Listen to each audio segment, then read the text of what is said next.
Hey there, Jess Hartley here. Welcome to part 2 of my Dystopia Rising LARP adventure vlog. We're going to actually get on site with this episode, and I'm going to show you some footage of the location that we have the game at, talk a little bit about what goes into making the game run, meet some of the volunteers who are helping out with it, and it's going to be a lot of fun. So check it out. Hi guys, so I'm on site here at Dystopia Rising, Oregon, and game hasn't started yet, where it won't start until 8 or 9 this evening. So I took my car. I had to run some stuff up to some of the upper cabins here, and so I'm going to break my rule about not vlogging while I'm driving, because I am on a private road and there is almost nobody else here with cars, as you'll see. So I'm going to take this opportunity as I'm driving back across the site to the driveway to I'm going to flip the camera around here and use this as an opportunity to show you some of the features that the Dystopia Rising Oregon site has. It's a lovely little site here at one of the camps outside of Junction City, Oregon, and it's really beautiful. They've got cabins to sleep in. The cabins all have electricity and are heated, which is really it's an amenity that a lot of sites don't have. So we're very, very fortunate, and I wanted to show you all that. So I'm going to experiment with this and try to flip the camera around on my gimbal and give you guys kind of a drive through. So we'll see how that goes. So because my car is an automatic, I can do this. My gimbal should keep things pretty safe. And I'm going to pull back here. These are some of the outdoor cabins, or some of the upper cabins. They call them that because they are across the meadow, which I will show you just in a sec here. Across this meadow, you can see there in the foreground, that is the tavern and or the camp's great hall, which we end up using as our campsite's tavern. So these ones are up the hill from that, and thus are just referred to as the upper cabins.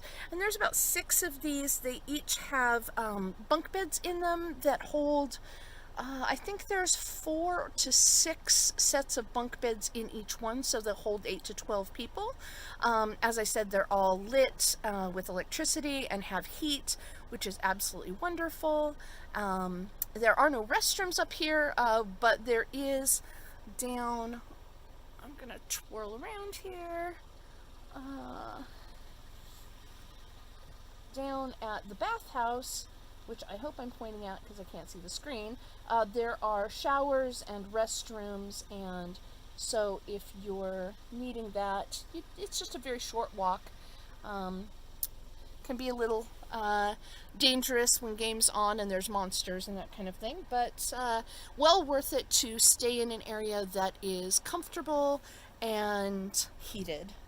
So I'm going to back up here, not paying a lot of attention to the camera at the moment because I've got to pay attention to the road. It would not do well for me to say that I was going to be safe and then not be safe. So I'm just going to do a little 3-point turn here. Consider it this your extra little view of the campsite. As you can see, it's very thickly wooded. The entire campsite is surrounded by creeks, which is lovely in the summertime. It means that it does get a little damp and cold in the wintertime, which is one of the things that makes the fact that all the cabins are heated very, very nice. As you can see there in the distance, that is the bathhouse that I was talking to you about, and I'm going to try to, nope, it won't let me scroll in. We'll just kind of see it as we get closer. So there's a swimming pool over here, but we don't use it. It's just not safe, and we don't have lifeguards and that kind of thing. And there is that building here that you see just on the other side of the volleyball court is the bathhouse with showers and that kind of thing. And then the other little building there to the left of it is another cabin. There are 3 more cabins on that side that also have bunk beds enough to sleep 8 to 12 people in them. So that is very nice. And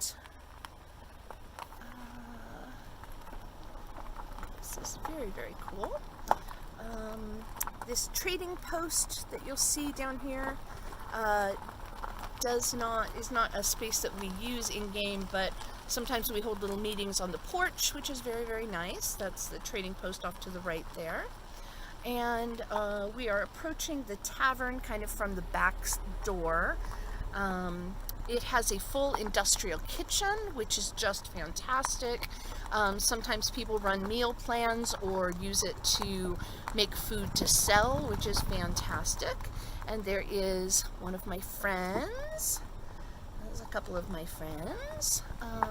This building over here nope, other direction. No, not up. Wow, okay, I'm so good at this. This building over here is where we have med bay, and med bay is where those of us who need to sleep uninterrupted for some reason can do so. It's got enough space for 1, 2, 3, 4 or 5 people, depending upon whether you mind sharing a space, because there's a bunk bed, a single bed, and a queen size bed in there. And that area is out of game, so you can't do any business in there in game. You can't craft things while you're in there, but you also can't be attacked by monsters. And that's so that people who have, say, CPAPs or other issues that just cannot be woken up, that is so that they can still participate in the game, which is just absolutely wonderful. And I'm going to scroll, no, other direction. I'm going to scroll over here. That area you can see is the industrial kitchen, which is very, very nice. And there's a small set of cook's quarters behind there that is a tiny little bedroom that's got enough space for 4 to 6 people to sleep, and that's another out-of-game area for the most part. Sometimes they designate it in-game and use it for the morgue or that kind of thing, but for the most part, it's a space where the directors can sleep. Sometimes they use it for overflow medbay camping or that kind of thing. Okay, so we're gonna go forward here, and we're going to try not to run over these nice people, because that would just be a very mean thing to do. As you can see, there's some lovely picnic tables and that sort of thing that get used in game, and people will be setting up other stuff as they come through there. So we're going to come over here. Do you guys mind being on camera? I don't mind at all. So these are some nice folks. They're actually both from Gatorland, coincidentally enough. They both, which is the Florida branch.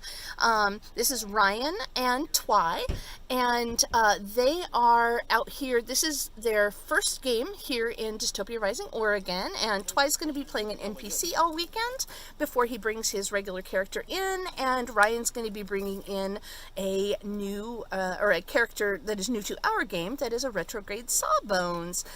So I'm hoping maybe we'll catch pictures of them in costume later on, but for right now, we are just kind of getting the camp set up, so nobody's really in costumes yet. And I'm going to continue across, thanks guys, I'm going to continue across the bridge here to the parking lot to the out-of-game area. Why is there we go, okay. As you can see, the light's starting to fade. The hazard of having a beautiful site with all kinds of trees is that it gets dark fairly quickly. It's about 5 o'clock now, maybe 5:30, and it's already starting to get a little bit dark, and when the sun gets completely below the mountain ridge, it's going to get real dark real fast.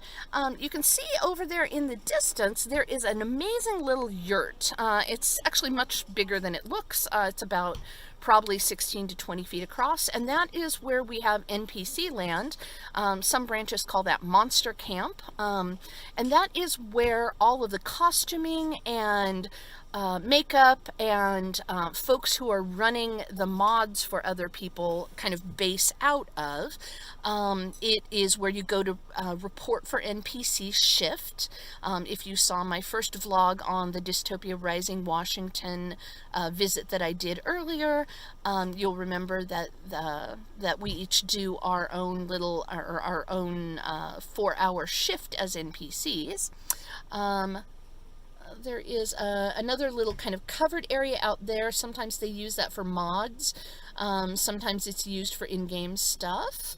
And then as we go across here, the bridge marks the end of out-of-game territory once game is on. So if your character is doing something, say, not so good, maybe a little on the shady side, and they manage to make it across that bridge and into the parking lot area, they are considered to be out of game and have escaped from the area. So a lot of times mods will start from that area and work their way over to the tavern, and we're just going to go across there, and then we'll be in the out-of-game area. So this is kind of the end of this, and I'm going to go park, and then I'm going to go help my friends set up their area. Maybe I can show you some of the cool props that they use for their encampment, and thank you very much. We'll talk to you soon.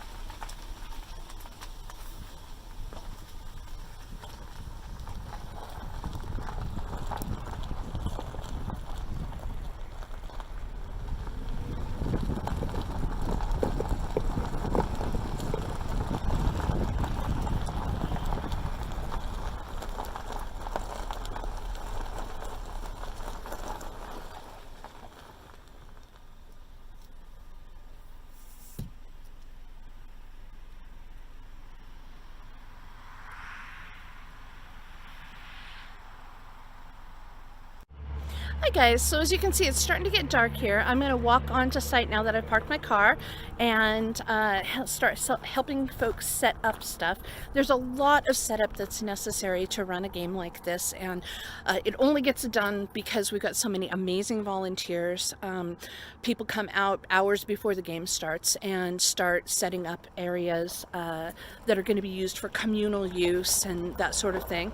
And as you can see, there's a Penske truck here. It's a big cargo van or cargo truck, and every single game, the folks who run this game, Jed and Autumn, go to grab a rental truck, go to the storage area where all of the props and that kind of thing for NPC land, all the stuff that's necessary for operations to run, all of the things that help turn the tavern from a camp, a modern camping area into, a post-apocalyptic tavern. All those sorts of things that get stored in between games have to be loaded up into the Penske and brought out to the site and unloaded, and at the end of game it all has to get packed back up into the Penske, moved back out to the storage area and unloaded. It is a huge job. I have nothing but mad respect for these folks because they put so much work into making this game fun for us. And it's not just the creative parts of helping run mods and come up with cool plot ideas and that kind of thing. I mean, a lot of it is just hard physical labor, and it's really amazing. Hi guys, thanks for joining me for part 2 of my Dystopia Rising Oregon LARP adventure. It was really cool to be able to show you guys a little bit of the site and some of the work that goes into making an event like this happen. Make sure that you like and subscribe and click that bell so you get notified, because part 3 we're going to actually meet with some folks, see some of the really cool costuming that goes into this, and some of the other phys reps, the physical representations of props and that sort of thing. I think you're really going to enjoy it. There's some really, really cool crafting going on. So we will talk to you guys soon.